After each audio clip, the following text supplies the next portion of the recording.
Good afternoon. My name is Ken Hill. I am one of 3 academic advisors here at the University of North Florida for the College of Education and Human Services. This afternoon, I will be talking to you a little bit about our entrance requirements for our teacher ed programs, as well as talk to you a little bit more about our Bachelor of Science programs for your prospective students and look at coming to the College of Education and Human Services. For our teacher ed programs, we have a number of areas which students are possibly at the elementary or at the secondary area. Currently, right now, we have elementary education, which is K through 6. We have early childhood education, which is age 3 through grade 3. We have special education, which there are 2 areas, ESE and also Deaf Studies, which will be starting off this fall as our new Bachelor's of Education program. In the past, it was only a Bachelor's of Education which had no teacher endorsement. You had to go off and get a master's degree in order to receive your 5-year professional license. However, starting this fall, our Deaf Studies program will now become a 5-year eligibility teacher ed program. In addition to our special ed and elementary ed programs, we have a number of secondary ed programs. We have social studies education, we have English education, we have middle grades, which is grades 5 through 8, and as well as we have science education with 3 concentrations in chemistry, biology, and physics. Those areas right there are limited access, which I will go over a little bit more with you about the admission requirements. For our Bachelor of Science programs, we have 2 areas, American Sign Language as well as our Sport Management program, and those are not limited access. They require different admission requirements. In order to be admitted into the teacher ed program, students have to have 4 different areas. One of the areas we have to make sure is that they have the 3 education prerequisites, which is the Introduction to Teaching Profession, Introduction to Diversity Educators, and as well as the Educational Technology course for our students. The second thing that we look at is a cumulative GPA of a 2.5 or higher. The third thing that we look for is that they have at least an AA degree from your accredited institution or 60 or more transferable hours. We do strongly advise that students come in with their AA degree from your respected institution, making the transition smoother at the university level. Lastly, what we look for our teacher ed programs is that they have taken and passed all 4 parts of the general knowledge. This is one of the areas where students fail to go ahead and submit their results in time for us to make an admissions decision. In order for a student to register for this exam, they'll need to go to the FTCE website to register for all 4 parts of the general knowledge. There have been some changes with the exam. For the math portion of the exam, students are now looking to have to study in the areas of college algebra and statistics. There is an English portion, a reading portion, and there is an essay portion. Please let your students know to allow 6 weeks for all the results to get back and to make sure when they get their results to contact our advising office so that way we can update their records.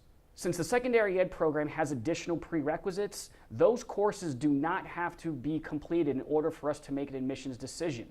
But however, we do encourage for those requirements or those courses to be completed, again, making it for a smoother transition into the College of Education and Human Services. For our Bachelor of Science program, the Sport Management, we just look for the AA degree and at least a 2.0 GPA or higher. And that goes as far as our ASL to Interpreting program as well. We have some TLO experiences for our students.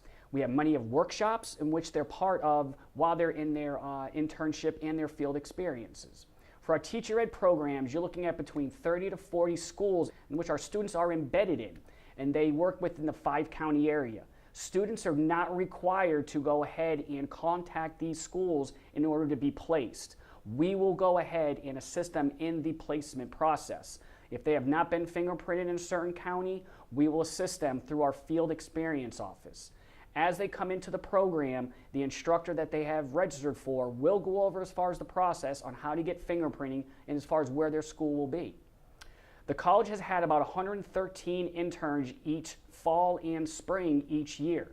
This is a consistent number for us, and we're very proud to have these students go through the program.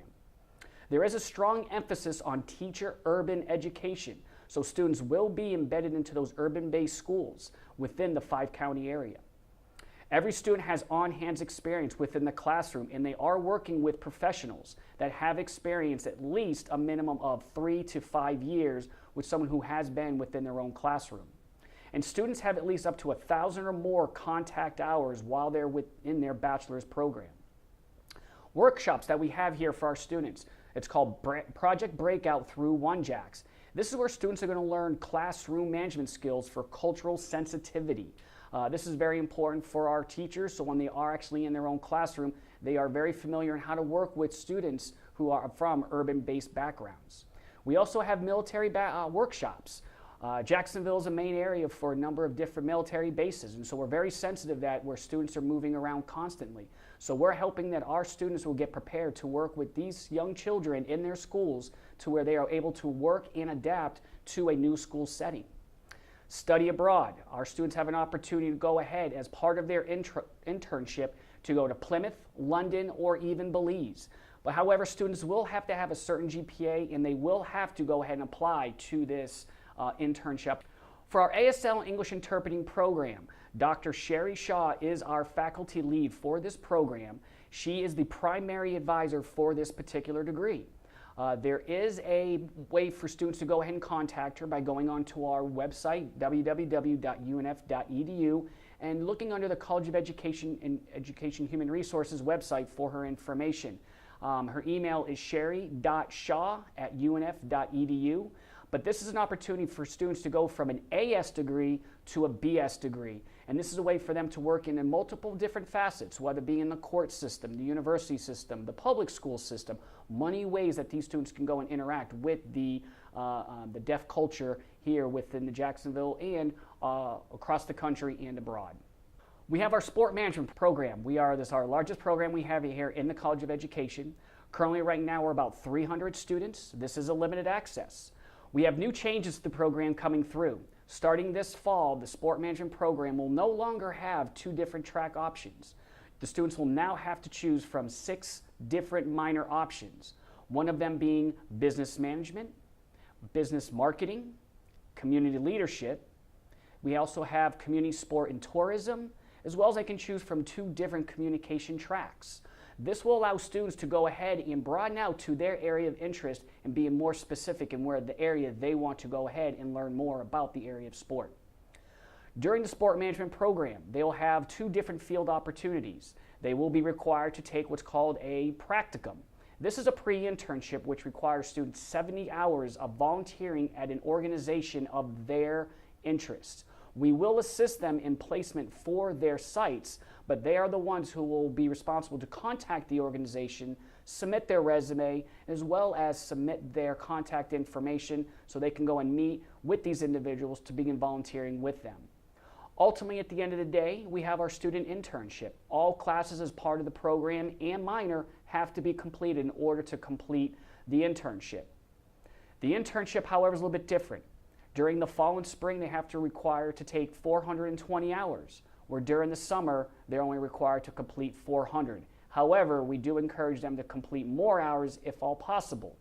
But the best part about this internship opportunity is that we allow them not to stay here in Jacksonville, but they can go anywhere in the state, the country, or even abroad. We encourage them to kind of spread out a little bit, to go ahead and be able to have an opportunity to work with some professional organizations.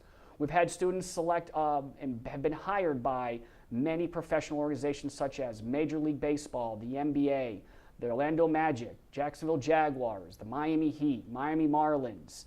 We've had folks that have gone down to Dominican Republic to work with their training facility for baseball. We've also had folks go over to the University of Hawaii, their athletic department, the Kansas City Chiefs, the Atlanta Hawks, North Carolina. So as you can see, our students have really been able to spread out and go in many different areas of their interest. The one thing about the sport management program, if you have students who are encouraged with this, is to make sure that they are volunteering in any places they can, even if it's not for credit. This will begin the opportunity for them to start up their resume as they begin to gain more experience. At this time, if there are further questions that your students have for us, they are welcome to contact our office at 904-620-2530, or they can go onto our website under the College of Education Human Services Academic Advising and then identify their respected advisor. I am the primary advisor for secondary ed and sport management. Ms. Sandy Miller is the primary advisor for elementary ed, and Dr. Todd Parrish is responsible for ASL to Interpreting, early childhood and special education. We're more than happy to assist any questions that students have or even yourselves as academic advisors. We don't make appointments in our office, for we feel this is a better opportunity for students to come by at their own schedule. We are available Monday through Friday from 8:30 to 5, but we do close from 12 to 1 so we can take some lunch.